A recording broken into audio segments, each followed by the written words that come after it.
Hey everybody, what's up? It's Natalie, and I am officially 2 weeks post-op.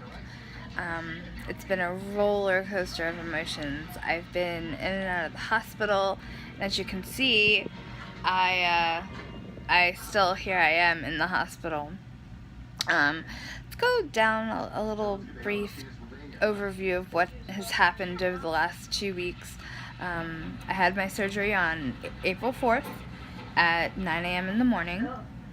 I spent 2 days in the hospital. One extra day in the hospital was because of pain management, nausea, just some normal stuff that I just decided to stay for. That was a Wednesday.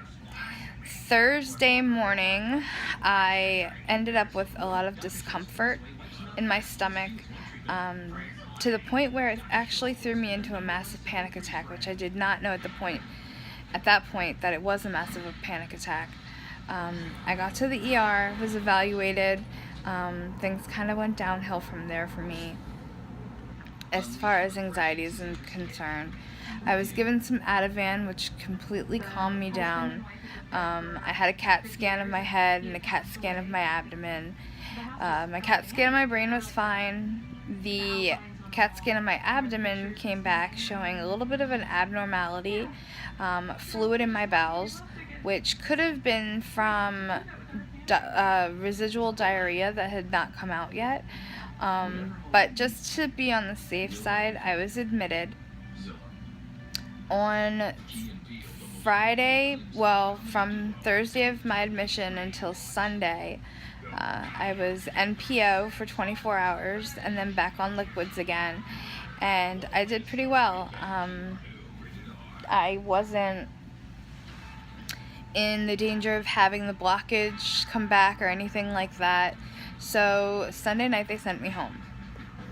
Monday, Tuesday, and Wednesday of this week, I had no pain, no problems, seemed to be progressing very well on the period diet, and on Thursday night, out of nowhere, this pain hit me, and it was on my biggest incision, and it felt like it was under the surface.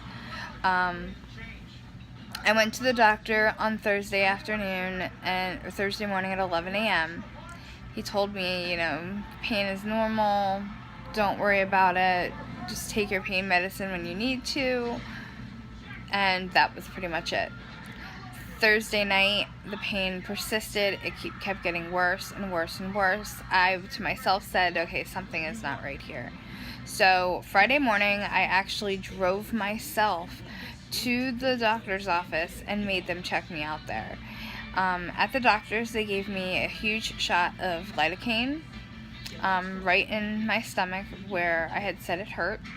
He said that would help to go home, take my pain medicine, and take children's Tylenol. Now, at this point, he did change my pain medicine from taking 2 Percocet a day to taking 1 Vicodin every 6 to 8 hours. So I tried it. Friday night came around. I finally fell asleep at 10:30 at night, and at 2 o'clock in the morning I was woke up by the pain again. This time it was so bad that I could not roll out of bed. I couldn't move. My arms I couldn't move. The pain had just taken over my body. I managed to get myself out of bed, which took about 15-20 minutes, and I called 911. And anybody who knows me, I work in an emergency room. I hate calling 911. Hate it. Because I see so many people that abuse that don't need to. So the EMS came and they wanted to argue with me about how I couldn't go to the hospital I had surgery at, that was too far for them, blah, blah, blah, blah, blah. I said, no. I said, you're taking me to where my surgeons are. So I get to the hospital around 2:30 in the morning. They did a lot of blood tests. We're uncertain about what to do with the scan, so they decided not to do the scan. Well, 6:45 in the morning, after being there for about 4 hours, they came in and unhooked me from my fluids because they gave me protonics, and they also gave me 2 bags of fluids. the doctor came in and said, okay, we're going to let you go home. Your blood work is pretty much normal. They did some x-rays, and my x-rays still showed that fluid there. So 7:15 or so, the doctor said no. He wants me to be scanned. So this was the ER doctor. So then 5 minutes later, my doctor, I hear him, and he's telling them, no, absolutely not. Don't scan me because it's too much radiation. So needless to say, I got no scan.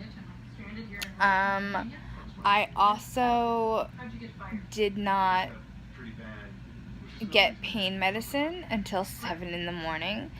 That worked. They had tried Dilaudid, they tried morphine, nothing worked. So then I finally had Toradol, and that worked. So my doctor said that he was admitting me, and I'd be NPO again until later that afternoon. So when he came in the afternoon, I was still NPO.